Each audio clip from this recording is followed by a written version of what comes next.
आके बसेड़े रे लाला नावा।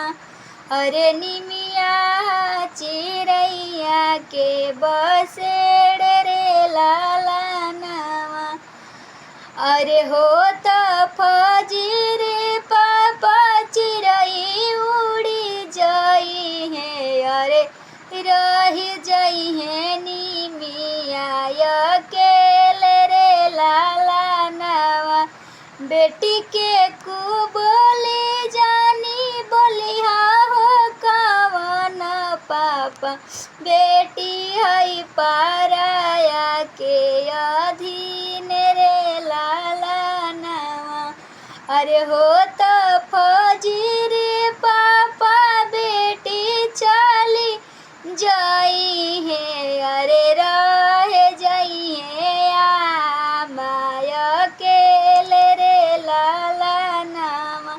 अरे